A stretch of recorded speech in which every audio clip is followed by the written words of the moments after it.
Hello and welcome to Unacademy IAS, a one stop destination for all the English medium civil services aspirants. Welcome to another session of Economy This Week, wherein we will be taking up all the important economy related articles from different newspapers such as Business Standard, Economic Times, Mint, etc., and analyzing these articles. In this video, I'll be covering these five very important articles from different newspapers covering the duration 7th to 13th August 2025. And in the bottom, you will be able to see there is a counter. Going forward, it will be representing how many weeks are left out for the next year prelims examination and how many weeks of economic current affairs you're preparing. Let me start the discussion, but before that, two very important announcements. First one, those who want to download the PPT that I'm using in this session, along with the explanatory handouts, all you need to do is join my Telegram channel, the QR code of which is displayed on your screen now. Join the Telegram channel, and once the session is uploaded on the YouTube, the PPT as well as the notes PDF will be uploaded, download it, use it for your revision. Second, I know most of you are preparing for the Civil Services Examination 2026 and 2027. If you want to clear the examination, you need to cover the static portion comprehensively. You need to have dedicated coverage of current affairs, prelims, as well as a main test series. And to cap it all, you need very good reading material. All of this is available once you enroll into our courses, which is available at the lowest price ever at 17,999. And the offer is going to end today. If you wish to enroll into our courses, please do check out the details by clicking on the link provided in the description below. Let me start the discussion. First one, there is a discussion regarding the concept of corporate social responsibility. One survey has been provided, a survey has been conducted, and the survey shows that there are certain issues with the implementation of corporate social responsibility. Now, what is the basic idea? Let me discuss that first, and then we can come back to what is the survey findings. Under the Companies Act of 2013, I'll use the short form here, CA 2013, there is section 135. According to section 135, there are certain areas which have been designated for certain companies in India. And if these particular companies meet the criterias according to the sections mentioned, according to the provisions mentioned under the Companies Act of 2013, then the company has to ensure 2%, I repeat, 2% of the average last 3 years profits will have to be spent in expenditure form in these particular areas. Now, what are the criteria which the companies will be used to identify? The criteria are: one, the turnover of the company should be at least 1000 crore rupees. The profits of the company should be 5 crore rupees, and the net worth of the company should be at least 500 cr. So if a company particularly meets these particular conditions, it will be identified, and this company has to meet the standards and ensure that at least 2% of the average profits of the last 3 financial year will be spent in certain areas. Now I know some of you will be thinking, sir, what are the areas in which the companies have to spend the money? Please have a look at the listed activities here. And this provision, which will mandate the companies to spend 2% of the average profits, is called as corporate social responsibility. And why is there a mandate on the companies here? The companies, the government simply says, will be utilizing the resources which are available. And because it utilizes the resources which are available in nature in the region here, it owes something back to the region. And that is the reason there are these areas such as poverty, health, sanitation, education and employment, environmental sustainability, right, national heritage and culture, promotion of sports, disaster management, slum development, etc. Over 10 areas have been identified under the Companies Act. And these companies are supposed to spend their money in these areas. Now, this is not an investment, by the way. Investment in the sense, A company is not spending money on a machine and is expecting returns. No, it is their social responsibility. This is basically the idea. Now, it's been more than 10 years since the provision has been implemented. There is a survey which has been conducted, and again, this particular survey is not appointed by a government, not done by the government, has been done by a research agency. What are the findings? The findings are a cause of concern. Because if you look at the provision on the paper, the provision looks very good. The provision looks to be promoting the development along with the growth that is being observed or experienced by the companies. But what if I simply say it is not the provision that is the problem, but the implementation that is creating certain concerns here? What do you mean by that? If you remember, I said there are over 10 areas. There are over 10 areas wherein the companies are supposed to spend money. And there are over 10 areas. But the survey shows that there are very few areas which will attract most of the investment. Most of the expenditure is concentrated in very few of the areas. For example, the article says that the three areas such as healthcare, that is the one. Second one is rural poverty and education. And education. These are the three areas which are attracting more than 60% of the total expenditure done by the companies.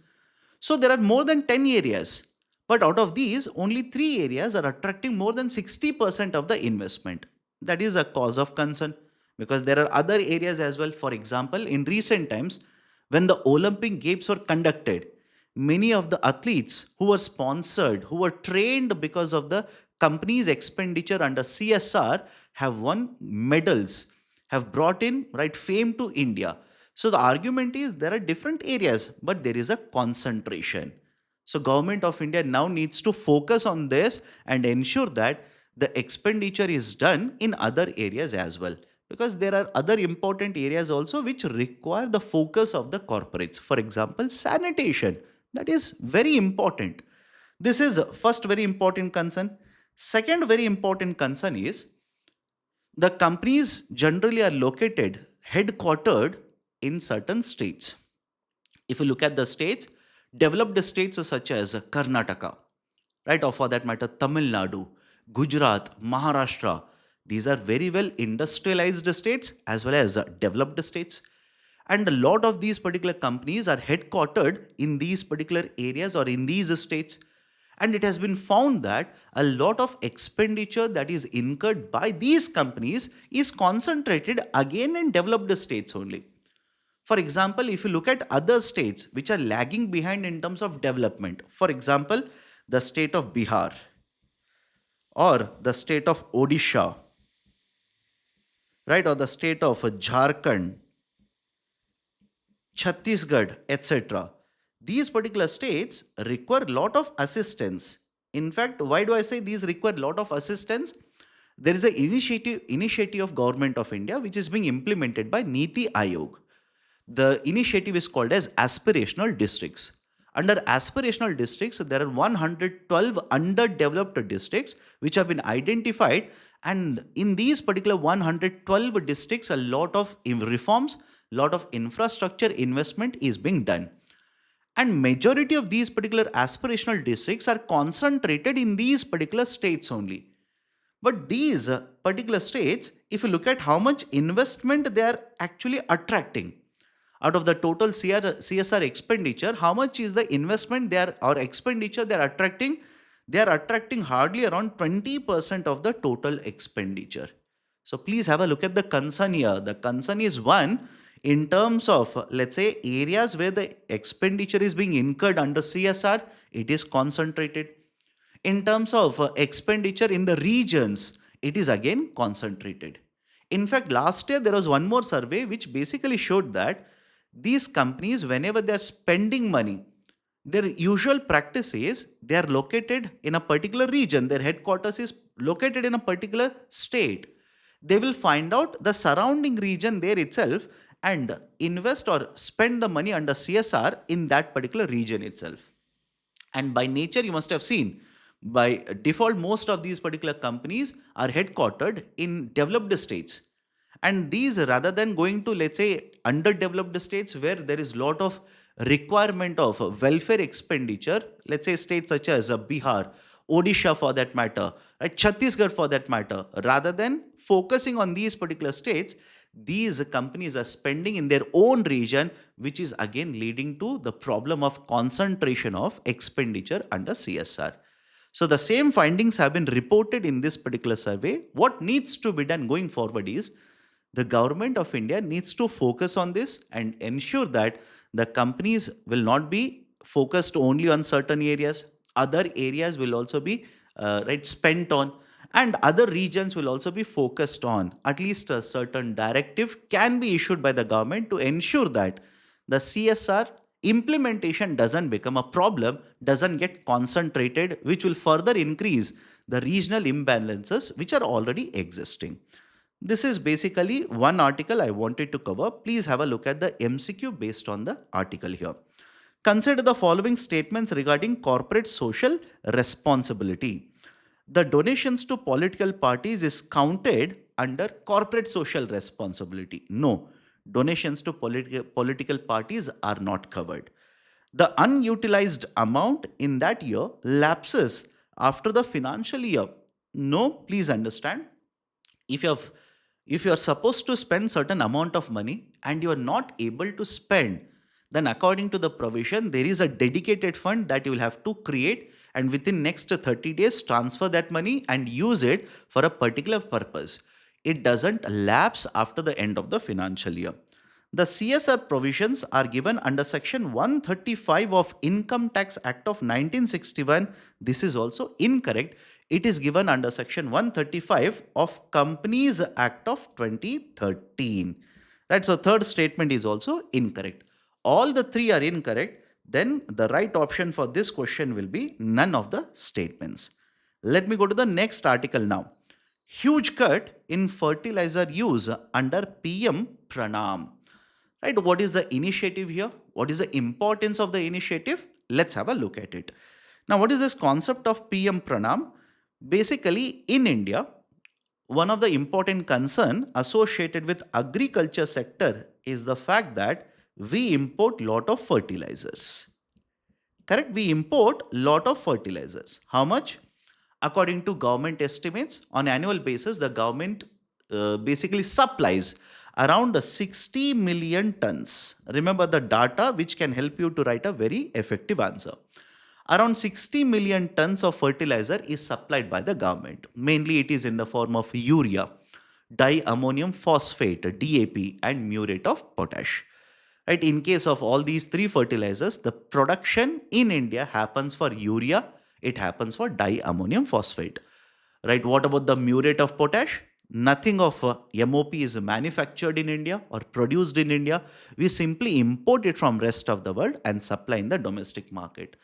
According to the government estimates, around 18% of the total consumption in India is imported into India. And please understand, when it is imported, it is also subsidized by the government. And when I'm talking about the subsidization here, again, don't generalize it for all the fertilizers. It is mainly these fertilizers. If you talk about, let's say, specialty fertilizers, the government of India doesn't subsidize the specialty fertilizers, even though 80% of it is imported, right, into the domestic market. So the argument is the government of India provides lot of subsidy. For example, for the year 23 and 24, right, huge amount of fertilizer subsidy was incurred by the government, over 1 lakh crore rupees. And for 24 and 25, the government of India has estimated a subsidy expenditure of 1.24 and 25. The government has estimated a subsidy expenditure of 1.9 lakh crore rupees. 1.9 lakh crore rupees. Let that number sink in. Which basically means there's a huge amount of subsidy expenditure incurred by the government. Now the concern is that when the government of India supplies these kind of chemical fertilizers, there is always a concern of abuse of fertilizers. Abuse in the sense the farmers end up using lot of these chemical fertilizers such as urea, which is available at the cheapest price in the domestic market compared to other two fertilizers. And farmers keep on using it to a very high level, right? In fact, when I say use, it is used at a very high level. According to the scientific community, the right proportion to use the chemical fertilizers in case of India is 4 is to 2 is to 1. That is the ratio for NPK, 4 is to 2 is to 1. In case of India, the usage is very much concentrated towards the nitrogen, very high usage of nitrogen. And if you're wondering, sir, why the farmers do they use right, let's say, the nitrogen in a very high concentration like this, why the usage is skewed like this? Reason is very simple. The urea that is available in India, it is highly subsidized by the government. How much? The actual cost of urea for a bag of urea is, it is supposed to be more than 2400 2500 rupees, but this is sold in the market at a price of around 242 rupees for a bag of 45 kgs. Have a look at this. The actual cost is supposed to be around 2650 rupees. But because there is a government subsidization, it is sold at 242 rupees for a bag of 45 kgs. And because this is so cheap compared to other fertilizers, it is less costly compared to other fertilizer, farmers end up purchasing and using lot of urea. And when you supply this kind of chemicals to the soil, what will happen? Soil fertility would be affected, productivity would be affected, etc. So argument of government of India is that they have announced an initiative by the name of PM Pranam,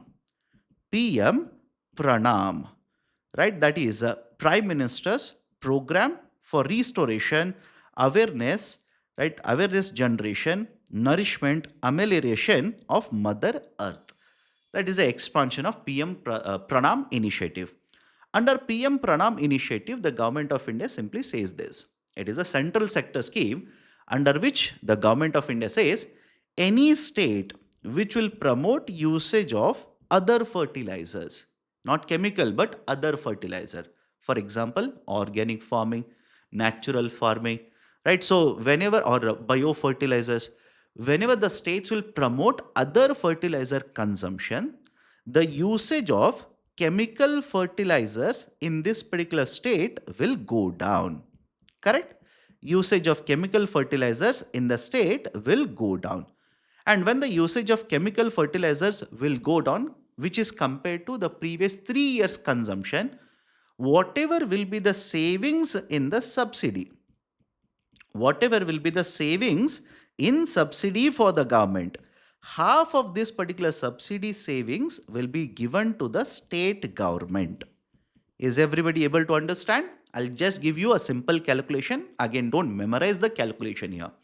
Imagine, compared to last 3 previous years, right, in this year, the consumption of chemical fertilizer has gone down by 1 million tons. Imagine, it has gone down by 1 million tons, which also means the government of India doesn't have to import this particular 1 million ton from the rest of the world, which also means government of India is not paying any kind of a subsidy on this 1 million ton.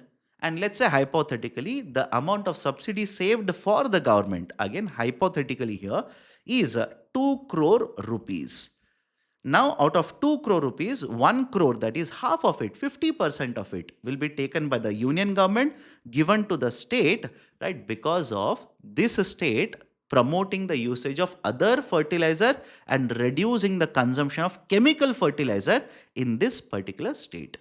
This initiative is essentially referred to as PM Pranam initiative, and the government now on the floor of the parliament has given the information that because of this initiative, the amount of fertilizer consumption that has been reduced by the states is 1.51 million tons.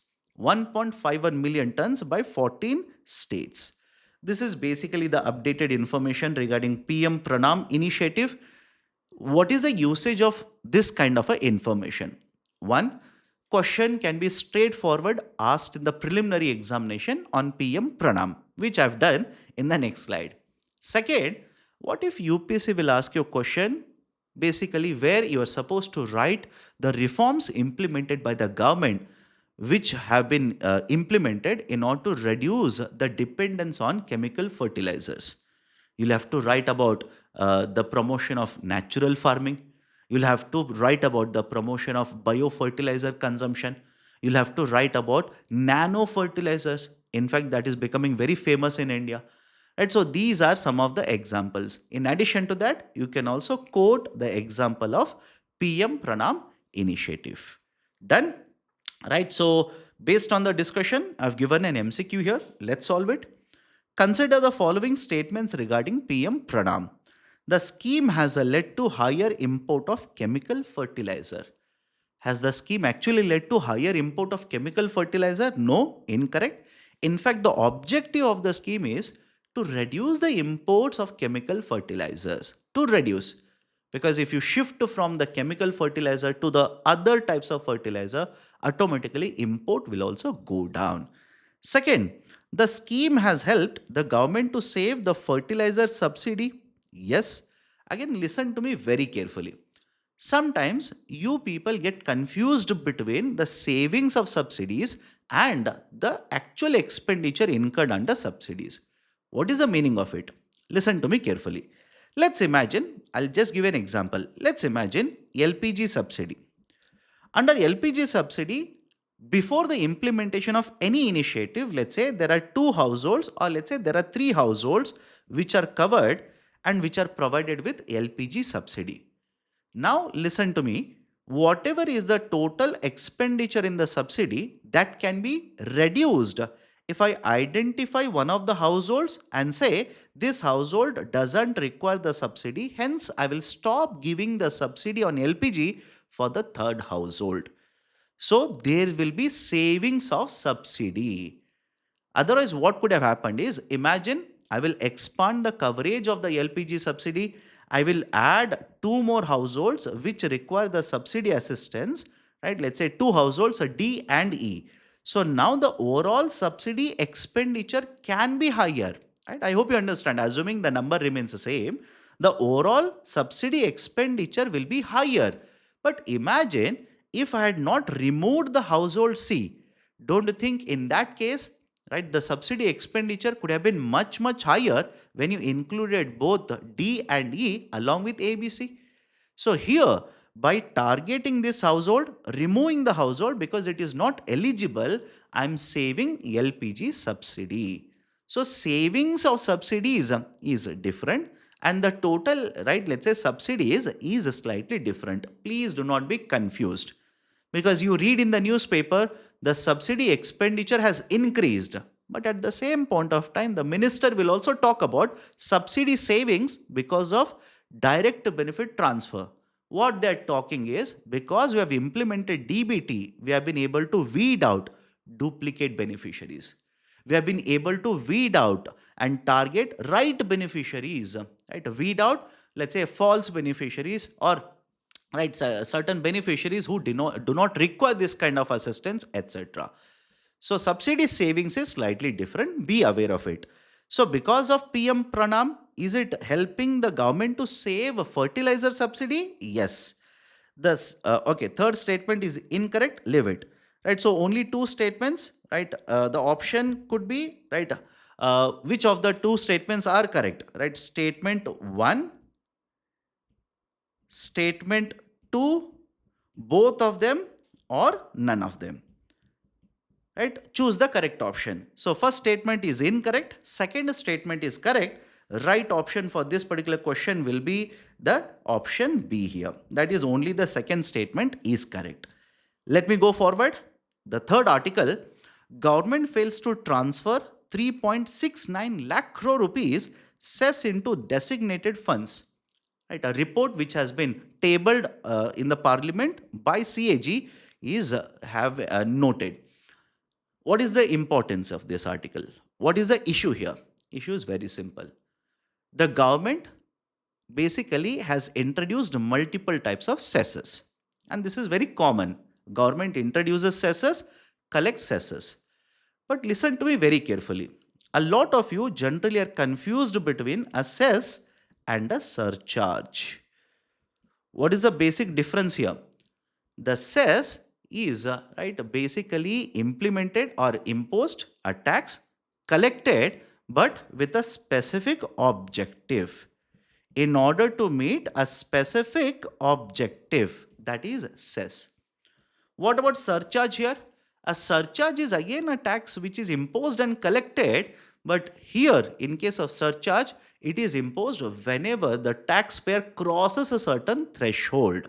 For example, in case of India, whenever your incomes, that is taxable incomes, crosses more than 1 CR, more than 2 CR, more than 5 CR, the government imposes, in addition to the income taxes, one more tax by the name of surcharge and collects it. This is a very important distinction. Please remember it. This is point number one. That is, what is a cess? It is a tax imposed and collected by the government with a specific objective to be achieved. Sir, what do you mean by objective here? Earlier, there was a cess called as a Swachh Bharat cess. The name itself is a self-explanatory. What will be the requirement of that? Why it is being imposed and collected? Or else, right, there was a cess, or there is a cess today, healthcare and education cess. So looking at the names itself, you will understand what is the specific objective that the government of India wants to achieve by imposing and collecting these kinds of taxes. This is point number one. Point number two, whenever the government imposes and collects these kinds of taxes, listen to me carefully. The government cannot utilize the money for any other purpose.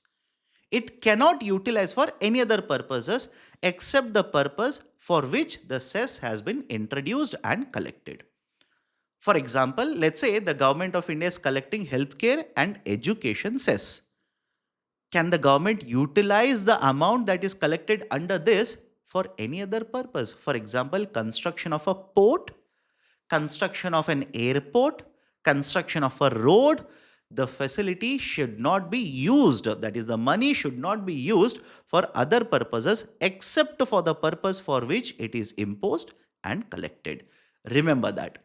Point number three, whenever cess is collected, the government has to create a dedicated fund. The government, I repeat, has to create a dedicated fund, and whatever is the money collected for that particular, right, let's say year, or let's say under that particular cess, the amount has to be transferred into this dedicated fund.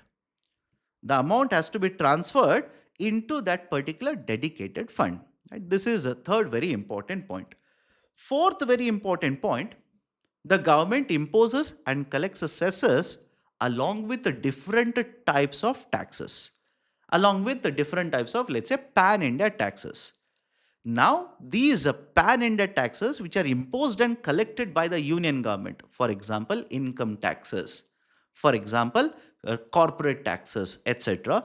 These taxes are part of divisible pool of taxes. I repeat, these are part of divisible pool of taxes. Are the cesses and surcharges part of the divisible pool of taxes? Please remember, these are not part of divisible pool of taxes. These are not part of divisible pool of taxes. And what is the importance of divisible pool of taxes? Whatever is the amount collected in the divisible pool of taxes based on the recommendation of the Finance Commission, based on the recommendation of Finance Commission, now has to be divided between the center as well as the states, and that is basically done based on a formula called as a vertical devolution formula.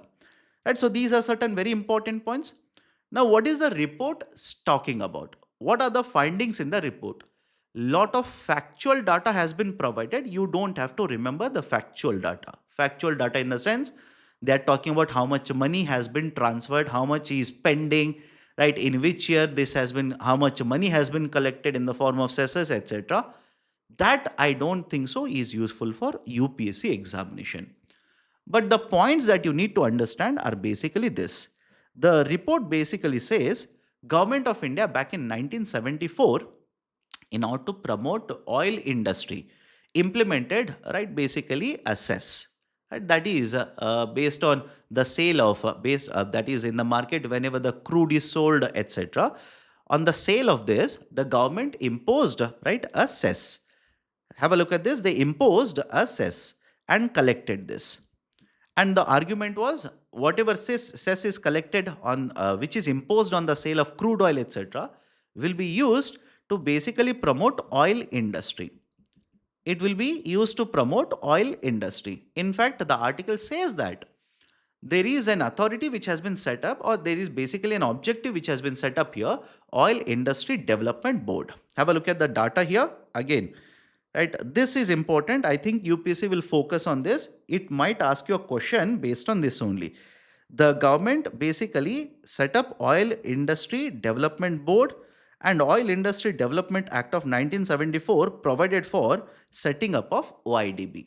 And what was the use of it? Government would impose, right, the cesses on the sale of crude, right, collect it and use it for the development of, right, let's say oil industries. So article simply says the government has imposed and collected lot and lot of cesses like this, but these have not been transferred to this dedicated fund. That is one concern which has been raised. And the second concern which has been cited in the article is the government introduced, right, healthcare and education cess. Right, today when you right, basically pay cesses, right, the healthcare and education cesses are imposed and collected. How much is the healthcare and education cesses right now? From 2018, the healthcare and education cess of 4% is being implemented. Now, even this particular cess is collected. Government of India has collected this kind of a cess, but this has not been again transferred into the dedicated fund. And that's the reason the CAG basically puts out in the report that total value that has been reported by the CAG is 3.69 lakh crore rupees cess, right, are yet to be transferred into the designated fund. This is basically, right, a violation. CAG says it should not be done. The government should transfer these particular funds. Although government has clarified that certain amount has been transferred, CAG says it is yet to be basically reconciled. Right? It is yet to be reconciled. You do not worry about the government counter argument, etc. Focus only on the concepts which are mentioned in the article here. So this is one more very important article which is related to the concept of a cess. Be aware of all of these particular things. Now let me go forward. In the last couple of days, there has been a lot of discussion in the context of Government of India buying Russian oil. Now, the President of USA simply says the Government of India is buying Russian oil, and because they are buying Russian oil, the money is flowing into Russia, and the government of Russia is using this to fuel war. There is a war that is taking place between Russia and Ukraine. So argument of USA is because the government of India is buying Russian oil, the money is going, and this money is used by the Russian government to fight the war, continue the war against Ukraine. To be very precise here, is India the only country buying the Russian oil? No. In fact, India is not the biggest buyer of Russian oil, to be very frank. It is China which is the biggest buyer of Russian oil. There itself you can see the hypocrisy of the USA government, which is not willing to penalize, which is not willing to impose restrictions on Chinese government buying the Russian oil, but it is very happy to impose these kind of restriction in the form of 50% tariff on India's exports because we are buying the Russian oil. Anyways, the point is very simple here. In recent times, lot of the experts are talking, in that case, can we basically lean away? Can we basically do away from buying Russian oil? If you look at what has been the benefit of India, listen to me carefully. Back in 2022, when India started purchasing the Russian oil, Russia was a very small supplier to India. Russia accounted for around 1.5% of total India's exports back in 2022. But if you look at the latest data, that is for the financial year 25, if you look at this particular data, you will realize that a large chunk of the imports of crude oil that India has done has come from Russia itself. According to the data, India imported $143 billion worth of crude, right, in financial year 25. Out of 143, over $50 billion worth of crude oil imports India did was basically from Russia. So today, Russia accounts for huge chunk of imports of crude oil that India does. In fact, it is the largest importer or largest exporter for India purchasing the crude. But what has been the benefit? Again, before you start criticizing me, this article or the discussion that I'm having is one sided. One sided in the sense this article doesn't consider the, let's say, the diplomatic relations we have with Russia. It doesn't consider the strategic relations which we have with Russia, the defense cooperation which we have with Russia. It is one sided in the sense only the economic angle is being considered here. So if you are simply saying, sir, overall we have to look at it, you are absolutely right. This article only focuses on the economics of importing crude oil. Now, what is the issue? Issue is very simple. Mr. Donald Trump has announced 50% tariff on India's exports. Do all the Indian exports attract this particular 50% tariff? No. They have basically picked and chosen which will hurt us more. So around $27 billion worth of India's exports will now be imposed from the particular date with 50% tariffs. And if a situation doesn't change, he says he might even consider imposing higher tariff going forward. But that is a future thing. So 50% tariffs imposed on over $27 billion exports from India. Will it hurt India's exports? The answer is absolutely yes. In terms of export competitiveness, we are already lagging behind. We lag behind compared to our trading partners or let's say our competitors. Right? Various Asian countries now, their exports, because of a lower tariff compared to what India is attracting, because of lower tariff, their exports will be much more competitive compared to Indian exports. And this is expected to hurt India's exports in the coming days if this number is not reduced. This is point number one. Point number two, are we getting the benefit that we were getting earlier by importing Russian crude? Because mind you, Russian crude, one of the reasons we have been purchasing the Russian crude is because of the discount that Russia is providing to us. The discount that Russia is providing to us. Back in 22 and 23, the discount that Russia provided to us was very, very high. How much? There was a point of time when we got a discount of over $20 per barrel of crude oil. Over $20 per barrel of crude oil. Meaning, if I purchase the crude oil in the international market, compared to what I'm paying to Russia, other country, other exporter, I'll be paying $20 extra. So we got a huge discount, and that was one of the primary reasons why we started importing a lot of crude from Russia. But over a period of time, the discount has been reduced. Today, if you look at the discount that we receive from Russia, it is somewhere in the range of around $1.5 to $2. So various experts are arguing, is it worth the risk in the first place? Is it worth the risk that you are buying the crude oil at $2 discounted price compared to other countries?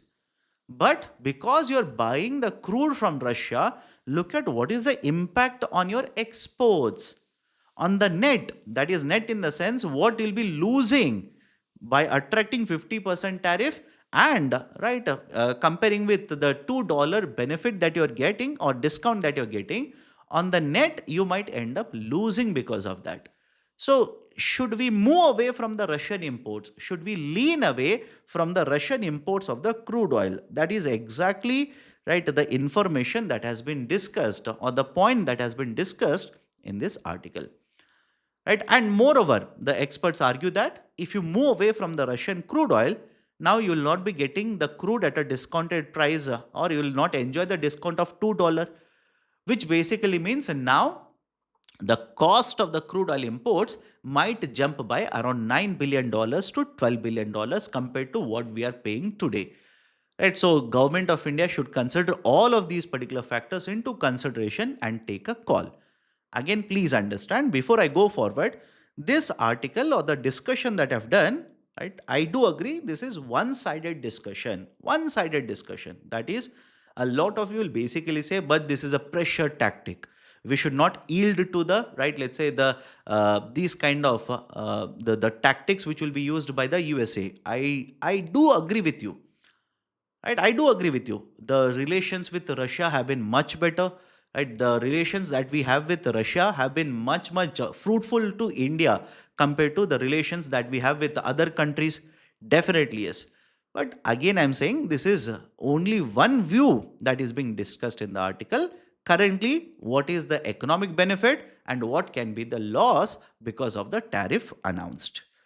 Let me go to the next article, the last article, by the way, in today's session. After 3 decades, the government revises the base year for CPI rural farm labor. Now, with the announcement of the government of changing base year for various indicators, there is one more indicator for which the base year has been changed, and the composition of the basket also has been changed. What is the change here? Please have a look at this. There is an indicator by the name of CPI, Consumer Price Index. Under the Consumer Price Index, right, earlier, today, whenever you talk about CPI, you will be talking about CPI rural, CPI urban, and CPI combined. Right? This is basically the idea of a retail inflation. But earlier, we used to basically measure, and even today, we measure one more type of CPI, that is CPI agriculture labor, CPI AL. And there is one more, CPI rural labor. Right? And most of the times you will come across this written like this, CPI dash AL and RL. And what is the basic difference here? Please understand, rural labor will consist of agriculture as well as non-agriculture labor. I'll repeat it. The rural labor will consist of agriculture as well as non-agriculture labor. In a nutshell, the agriculture labor is a part of rural labor. So rural labor, a higher number of labor, including agri as well as non-agri. So we measure CPI AL, we measure CPI RL. The last time the base year for this indicator was changed was back in 1995. And what was the base year chosen? In 1995, we chose a base year that is 86 and 87. Now, please have a look at it. We chose a base year of 86 and 87. That was done in 1995. We are in 2025, which means it's been around 3 decades since we changed the base year of this kind of an index. Point number one. And the base year that we are using is almost, I repeat, almost a 4 decade old base year, which means we have to change the basket, we have to change the base year. And that is the precise reason the government of India had set up Asit Kumar Committee, right? Asit Kumar Sadhu Committee. Based on the recommendation of the committee, now the Ministry of Labor or the Labor Bureau has announced that we are going to change, right, the base year as well as the basket of CPI agriculture labor and rural labor. What are the important changes? It is there here. Please do not note them down. The PPT anyways, you will get it. And moreover, whatever is written here is also there in the handout. Please download the handout and update the information from there. So the important changes are, one, until recently, when we collected the data for CPI AL and RL, the data was collected from 20 states and union territories. Now this has been expanded to cover 34 states and union territories. Most of India, right, the data is collected now. Earlier, the data was collected from 600 villages. Now it will be collected from 787 villages. Right, the items which were covered were 65 to 106. Now it will be 150 to 200. The consumption expenditure survey data that has been used to prepare this index is basically the household consumption expenditure survey of 2011 and 12. Right, so these are certain very important points. And what is the importance of this kind of an index? For example, CPI AL, agriculture labor. This index is used by the government to basically revise MGNREGA wages. And the rural labor, whenever the state government uses or the union government uses rural labor for other purposes, the wages that are determined are based on CPI RL. So these indices, AL and RL, are very, very important.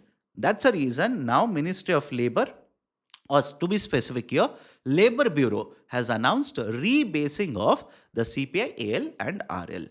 Right? So these are important points. Please make a note of this. Now, last MCQ for today's session.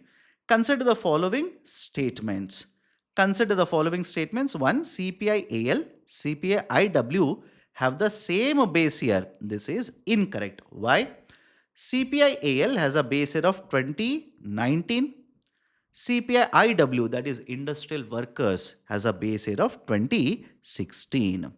Both are published by the Labor Bureau. Yes, that is true, by the way.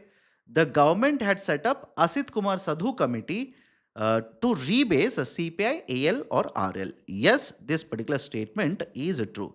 So second statement, third statements are true. Right option for the question will be option B. Only two of them are correct. Now, as usual, please take up this assignment. I've given an article which is editorial from the Mint newspaper. And what is the discussion that has happened here? In the recent times, there is a lot of debate happening regarding the demographic dividend in India. Will it continue to remain a demographic dividend, or the situation will become worse and it will become a demographic disaster? And this article basically discusses the fact that there is a need of making changes in education system in India. Because mind you, if you want to convert and ensure you have a very good human labor, what you need to do is, one area you need to focus is education, provide skilling. Otherwise, you can have labor, you can have people who are in the working age group, but there is no guarantee that they will be having very good productivity. They will be able to compete and provide to the maximum efficiency. So the article discusses what should be done, what changes should be done by the government in the coming days in the context of, right, let's say education, in order to harness the human capital in India. Look at the assignment question here. India's demographic dividend is facing the risk of being underutilized due to skills jobs mismatch and inadequate educational outcomes. Elaborate 250 words, a 15 marker question. Read the article, then attempt this particular question. So these are the different articles as well as the concepts I wanted to discuss with you people in today's session. If you like this initiative, do not forget to hit the like button. If you're yet to join our YouTube channel, kindly do it right now. Thank you. Have a great day.